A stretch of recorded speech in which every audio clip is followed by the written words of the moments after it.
All rise.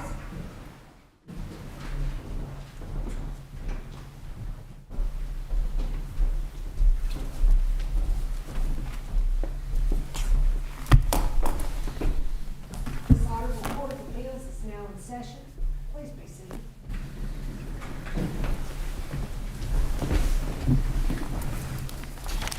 Good afternoon, everyone, and welcome. We're pleased to have you with us today. We have 3 cases on the afternoon docket, which we will hear in the order in which they appear on the docket.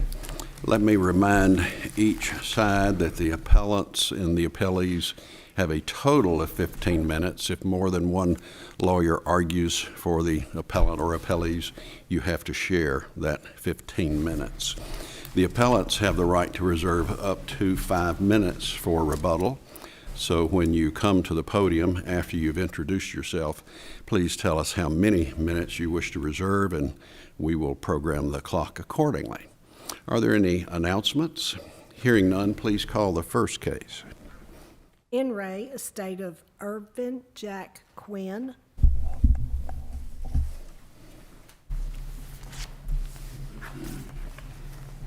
Good afternoon. Good afternoon, Your Honors. Jim Sowell of the Dickson County Bar. I represent Elizabeth Quinn in this matter. She is the surviving spouse of Mr. Ervin Jack Quinn. This is a fraudulent conveyance. Do you want to reserve any time? A couple of minutes, Your Honor. 2 minutes, yes, sir. She is the surviving spouse of Mr. Ervin Jack Quinn. They got married in 1986, I believe. They bought a farm, 132 acres, right soon thereafter. And she conveyed to him her interest in that farm, I believe, in 1996, for some reason or another. And then, I think it may, anyway, later on she conveyed to him her interest, and if memory serves me correct, I think it might be 1998. But anyway, in 2000, they went their separate ways, but never got a divorce. They lived separately. He passed away in August of 2017, and no provision was made for her in the will. And Your Honor, and he conveyed by deed 3 tracts of real estate, the 132-acre farm, and 2 other small tracts of land. There are several factors that indicate fraud, and I think the leading case here is the Finley case, which is reported at 726 Southwest 2nd, 923. And there are 7 factors, 7 Finley factors, Your Honors. And I'm going to go through them one by one. And the first factor is, was there any consideration? The testimony here is that there was no money that passed hands. And Mr. Quinn conveyed these properties to his paramour, and with a life estate to his children. No money passed hands. He was sick at the time when he passed away, of course. And if there was any consideration, Your Honors, there was no value of the proof of that consideration. We don't know what she did. Love and affection was basically the consideration. I suppose so. But like I said, we don't know what she did for him, and apparently they had a relationship. But I would point out to the court in the Parsley case and in the Warren versus Compton case, which I have. The lady to whom he conveyed the life estate and the larger tract was his ex-wife. Correct. Yeah, and then he and she got back together after his wife moved out, but he never got a divorce, thus he didn't remarry his ex-wife. I think they resumed their relationship in 2010 10 or 11. Yeah, several years. Mhm. Yes, sir. I remember February of 2011, Your Honor. And that was 6.5 years before his death. Now, I would cite to the court the Parsley case and the Warren versus Compton case, which I have given you the citations in my brief. And both of those cases stand for the consideration that if there is intent to deprive the surviving spouse, consideration is not a consideration. Consideration doesn't matter if there is intent. Beverly Quinn came in February of 2011, some 6.5 years before his death, as I've stated. And there's no proof of any contract at that time. Something that it appears to me that if the court finds that there is consideration here, Your Honor, then it only applies to Beverly Quinn's life estate. The remainderman cannot benefit from this, Your Honor, because they did not show any consideration. And, Your Honor... Well, the remaindermen are his children, is that right? Correct. I think the remaindermen are 4 of his 5 children. And I'm going to read from... And let me ask, is the principal dispute about the large tract of real estate, not the 2 smaller? Yes, sir. The special master, which reported that the 2 smaller tracts were to come back into the estate. Correct. And those So transfers your appeal is focusing on the larger tract? Yes, sir. Okay. Those 2 tracts were found to be What about the fraudulent. equipment? Sir? What about the farm equipment? Well, the farm equipment was in the will passed to Ms. Quinn, I think, as a holder of a life estate with going to the children. Okay. In the will. Now, I'm going to read from Wanda Cook's testimony before the special master, and I think that's in volume 5, page 42 and 43, with a little bit of background here. And that's one of the daughters or the ex-wife? It's one of his daughters, yeah, one of his children. And this is, I am crossing. She was the attorney, in fact, who Yes, sir. did sign some documents. Correct. And I'm cross-examining her at the master's hearing. And the question, okay, Elizabeth Quinn, there is no provision in his will for Elizabeth Quinn, was there? And her response was, no, there wasn't, and I was there the date that he set up the will with Mr. Poland, attorney, and Mr. Poland never advised him to do anything of that kind of sort in Dad. And then I say, but she wasn't, I'm sorry, and her response, Dad told, I'm sorry, Dad told him he wanted that he wanted the property to go to his children. He wanted the farm to stay intact and all the tractors and tools to be there to maintain the property.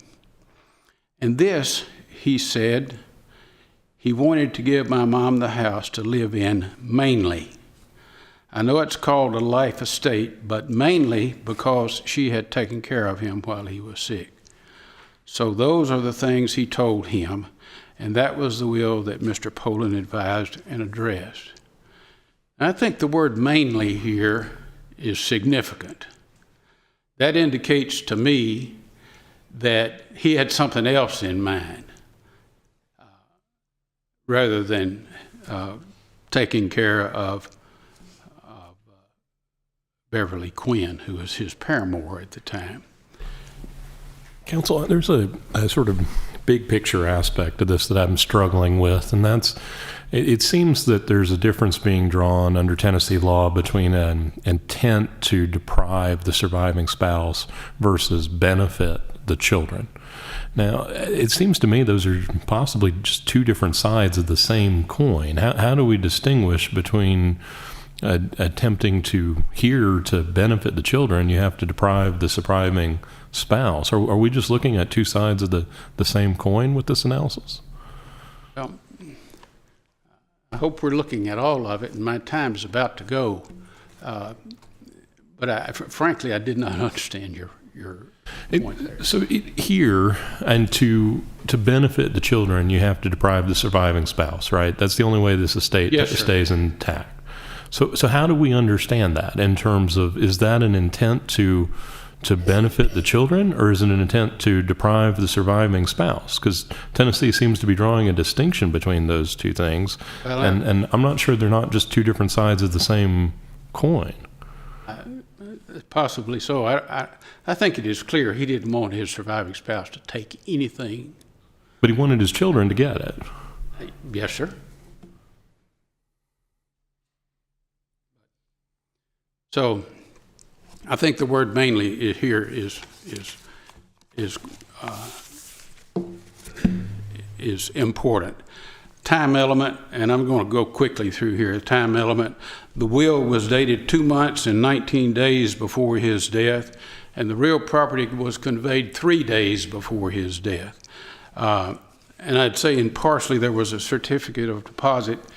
The transfer was made 17 days before his death, and the land was deeded away a year and 8 months before his death, and fraudulent intent was found in the Parsley case. Mr. Potter over here, my good friend, relies on Simpson v. Fowler, which is an unreported case. There was a certificate of deposit, and the facts in your situation is very similar. There was a certificate of deposit that was transferred to the paramour 5 years before the transaction, 5 years before his death. And they did not show anything in the record that he thought he was dying 5 years beforehand. The next factor is relations between the parties. They lived apart for 17 years, and there was a divorce action that was pending. And in Parsley and McClure versus Stegall, we're told that a strained relationship can be motivation to deprive a spouse. Obviously, it was a strained relationship. The source of the property, they bought it while they were married. It doesn't make any difference about her conveyance to him. If she did not convey her spousal interests. It was bought in 1996, and the defendants emphasized that the farm was marital property. This is not, was separate property rather than marital property. This is not a divorce. It's an estate case, Your Honors. Was she provided for in the will? No, she was not. Plaintiff's not mentioned in the will. And in the defendant's brief, Your Honor, they quote the master saying, she is likely to receive other benefits. Well, there's no proof in the record about her getting anything else, about my client getting anything else. They were, again, Simpson versus Fowler. The lady there got, the surviving spouse got a house, an automobile, and the furniture and the contents. And here, my client got absolutely nothing, Your Honors. So, and in going on, proceeding on down to anticipation of death, that McClure versus Stegall points out, the death certificate said he died of carcinoma of the lung, and the duration of that disease was months. So he had to be anticipating his death. He had to know he was dying. And she even says in volume 2, page 270, he knew he was dying. And the defendants contend that the masters concluded that there was not any proof to show that he was anticipating death. The master was just wrong right there. He was in poor health. This is a Parsley factor. He was sick long time, and if he, frankly, and this may be a little bit insensitive, but if he was in good health, he'd probably still be living. You don't die of good health. He put himself in a precarious financial position, or his estate. He depleted his estate by a great deal, and he depleted his estate so much that the homestead and the year's support and the personal property exemption, none of that could have been funded, and he depleted it down to almost nothing. So she would not have gotten anything from an elective share. 40% of nothing is still nothing. All right. Your time is up, Mr. Sowell, but we'll hear from you further on rebuttal. Thank you, sir. All right. We'll hear from the appellee.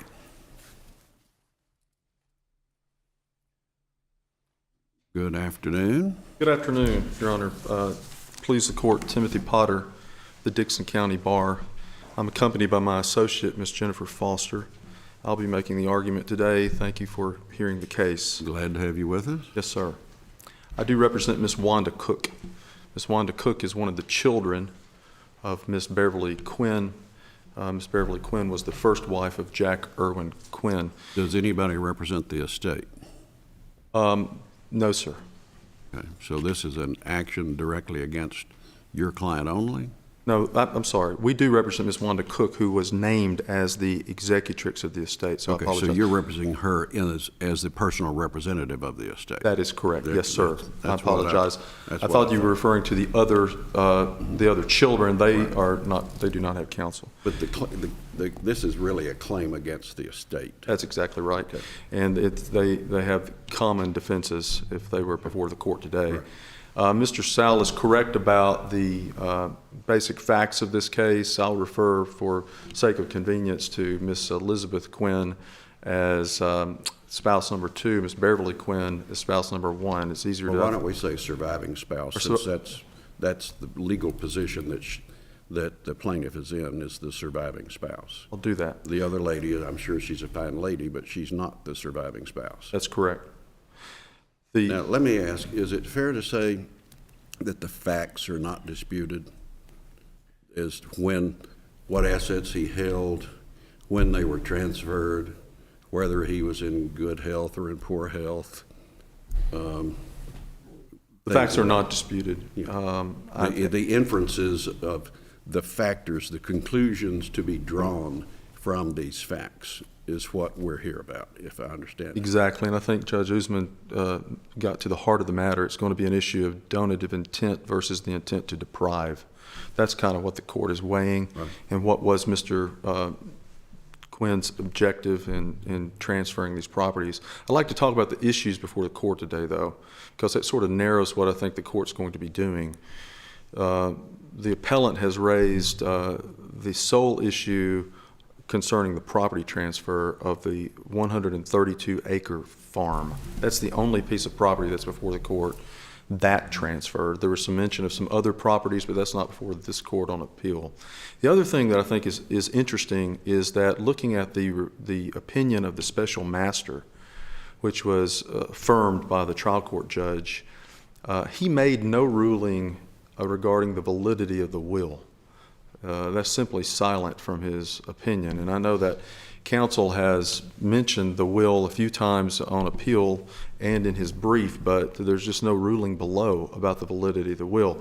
The ruling of the special master was limited really to whether or not this was a fraudulent transfer under the statute to defeat a surviving spouse's. I'm of the impression the only reason the will is to be considered is that the surviving spouse was excluded from any benefits under the will. I think that's right. I think that's a factor. That's a Finley factor. I think the court can look at that as part of its overall Finley analysis. But I agree with you, the validity of will is not at issue. That's right.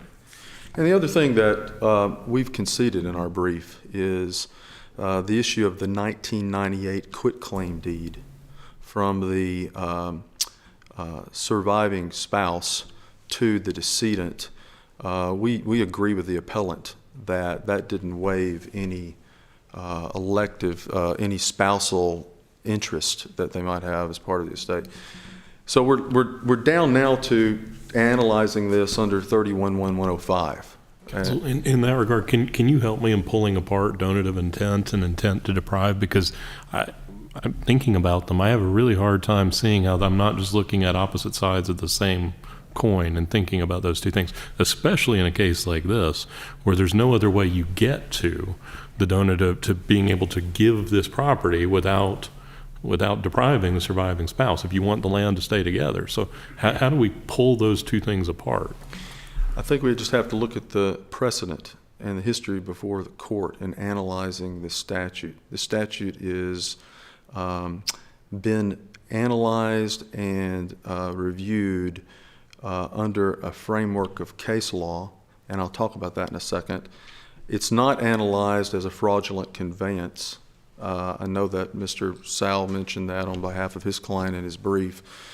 They're simply not a creditor or debtor. They don't fit the definition of that. So we're looking at the case law, and the case law, you're determining these cases with all due respect. Trial courts must determine these cases on a case-by-case basis and look at the totality of the circumstances. I know that Finley sets forth 7 factors, but they should not be referred to mechanically with check marks on either side of the board, and the party with the most check marks wins.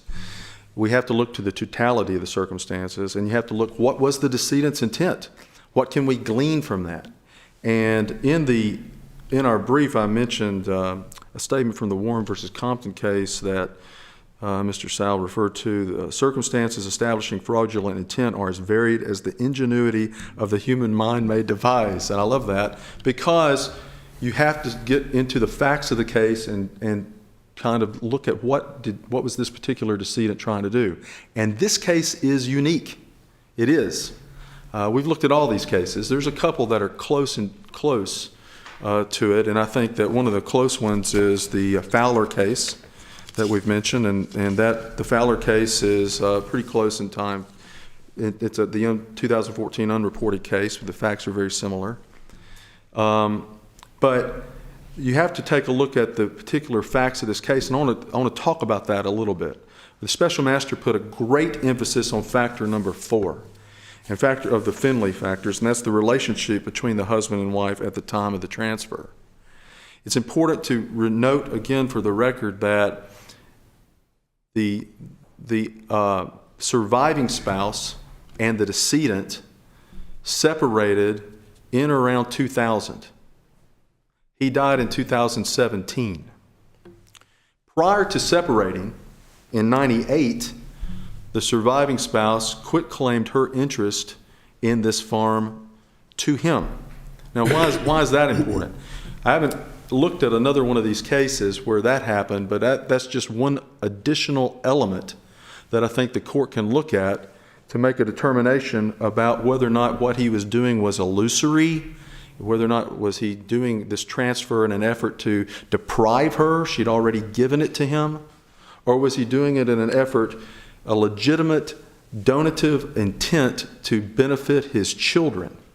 They are the remainder men in the case. And his ex-spouse had a life estate and had been caring for him, according to the record, for several years prior to his death in 2017.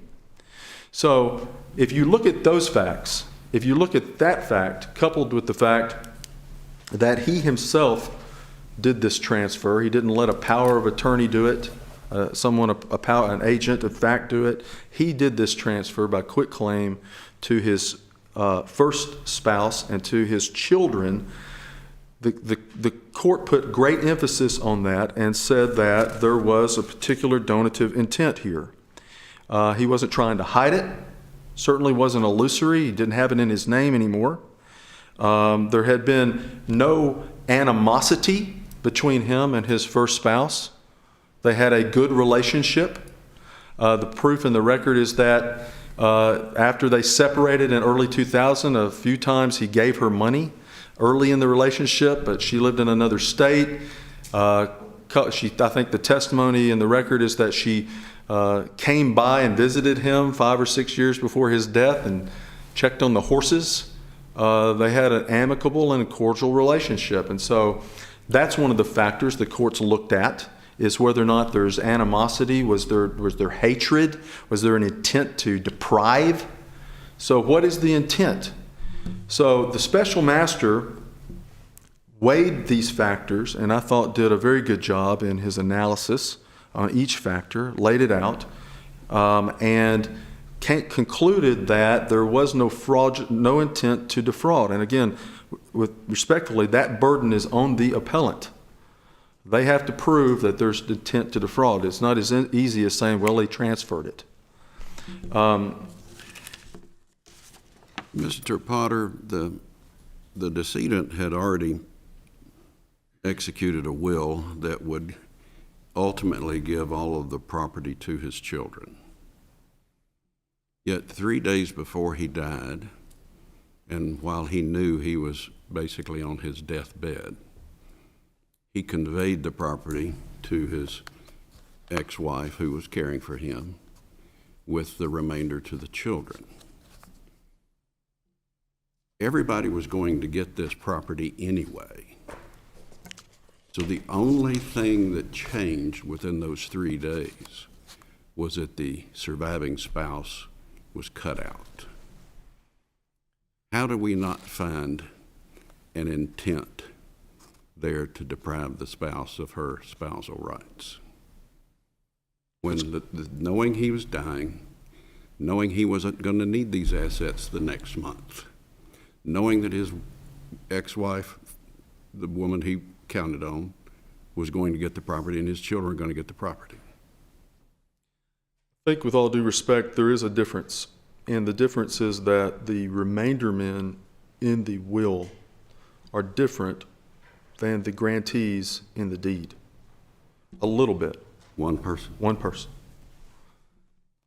So there's a difference. An additional child was added. We don't have proof in the record to surmise what was going through Mr. Quinn's mind at the time. I'm not going to stand here and argue with a straight face that he didn't anticipate his death. I mean, I think that there's no proof in the record to suggest it, but we know what the facts are.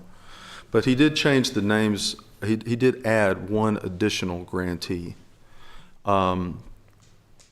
Is there anything practical that he gave up in those 2 or 3 days? I'm thinking about the illusory nature of this, and he transfers legal ownership. Is there anything, and there's 3 different properties that were originally at dispute here, and is he living at one of the properties at the time of the transfer? Is there anything practical that he gave up in terms of that transfer of legal interest? Or is this just all paper that's moving? It's all paper that's moving. There's no monetary consideration, and we know that, and I think he remained exactly where he was. We have proof in the record that he intended for the farm equipment to go with the farm. He wanted the farm to stay together. He wanted the farm to go to the children. On balance, when you weigh these Finley factors, I think that the special master found probably 4 of them that he thought weighed in favor of fraudulent conveyance, and found 3 of them that he thought were not, but he put great emphasis on number 4. And Your Honors, you know that there's so many things in the law, both statutory and case law, where there's a factor analysis. I mean, we're always doing that. Our lawyers are always arguing factors. One that came to mind driving to the court is like a parental custody factor analysis that's statutory, and it's not uncommon. In fact, it's prudent for jurists to look at those factors and maybe give weight to one factor over another. If you apply them mechanically, it doesn't always do justice. And these facts are unique. I thought that the Simpson versus Fowler case, which is a 2014 unreported case, respectfully, but this court, one of the more recent cases where the court applied the Finley analysis, and some similar facts. The parties were married and remarried several times, and the court said that Ms. Simpson did not carry her burden of proving fraudulent intent by preponderance of the evidence, and the court cited the Compton case and said, must look to the totality of the circumstances. I respectfully thank you for your time. If there's not any other questions, I'll yield to my opponent. Hearing none, thank you, Mr. Potter. Thank you, sir. Mr. Sowell?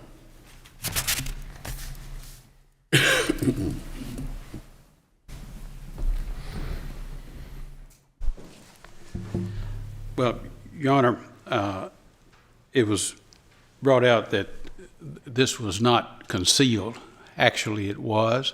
My client did not find What? was not- that the conveyances were not The deed, concealed. okay. My client found out about his death in October, month and a half or so later, by a letter from the Social Security Administration, and that's in the record. The other family members didn't list her on the obituary and didn't notify her of his death. Yeah. That's correct. She wasn't in the obituary, and nobody notified her. Counsel, is there any showing of animosity in this case toward, and it seems like there's a fairly good relationship between the surviving spouse for people who've been separated, and is there any indication of animosity on the circuit? Well, now, I think you can draw that conclusion because there was a divorce complaint pending in Dixon County Chancery Court at the time of his death. And that certainly, as I said before, is something that can be considered. He wanted to get rid of this woman. And in the personal property exemption statute, where she got only $2,000 of personal property, there is no guidance on how to separate the property that the surviving spouse gives. They don't give us anything to consider, so that indicates to me that she is to get first $50,000 of the personal property. And to answer your question, sir, he did live on the farm at the time of his death.